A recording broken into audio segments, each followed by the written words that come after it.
We all hold on to people, to plans, to the version of life we imagined.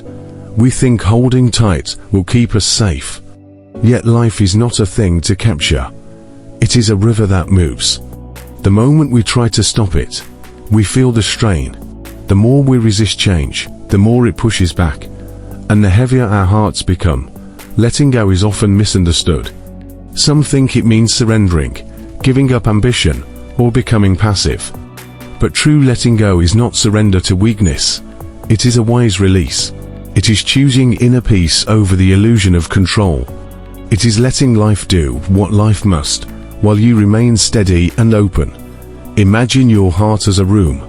Every memory, every regret, every fear you keep tightly in your hands takes space in that room. Soon there is no place to welcome new light. Letting go is opening the windows, one at a time, and allowing fresh air to come in. It does not erase what was there. It simply changes the atmosphere, so you can breathe. So how do we practice this? Start with tiny acts. Notice something small you clutch. An old message, an unresolved conversation, a role you no longer enjoy. Today, make a simple decision to release one thing.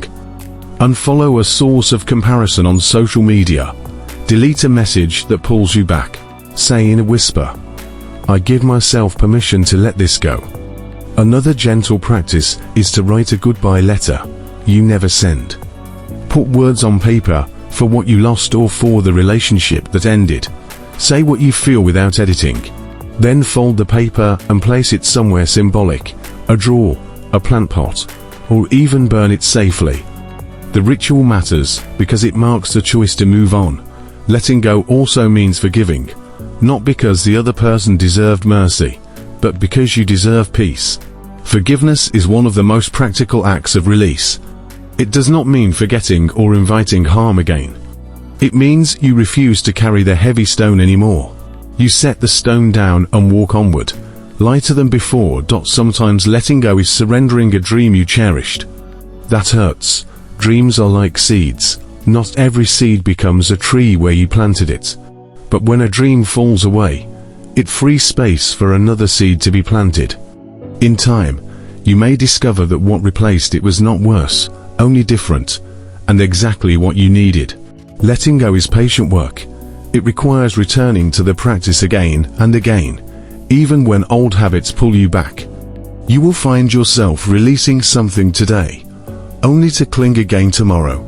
Treat yourself kindly in those moments. Growth is not a single event.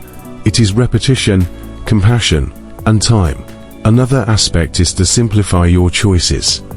When we reduce daily noise, fewer screens, fewer shoulds, fewer obligations that do not belong to us, we make room for intuition.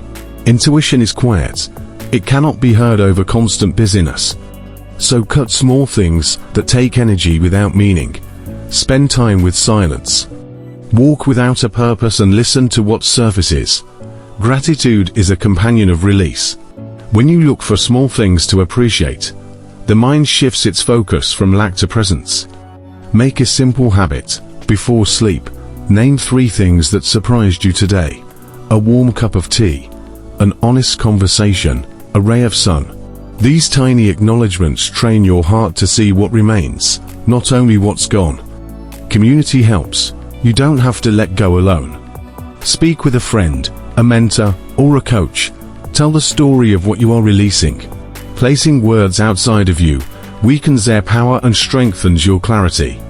And sometimes hearing another human reflect back to you gives the courage to release what you thought would define you.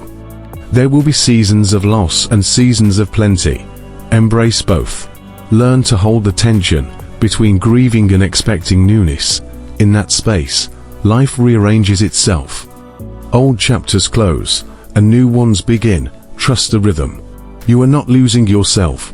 You are unburdening, clearing space for a truer version of you to rise. Finally, take a practical breath. Choose one thing today to let go. Maybe forgive a small wrong. Maybe clear a corner of your room. Maybe stop saying yes when you mean no. Tiny acts create momentum. Over time, the accumulation of small releases becomes the life you wanted. Lighter, clearer, more present. Letting go is not a one-time heroics. It is a way of living. It asks that you be brave enough to trust emptiness, patient enough to wait for growth, and gentle enough to love your imperfect self through the process. And when you do, when you allow release to become your practice, you will notice that life begins to respond with more ease, and your heart, finally, learns to breathe. You are not lost. You are just becoming who you were always meant to be. Deep mind, understand deeper, live lighter,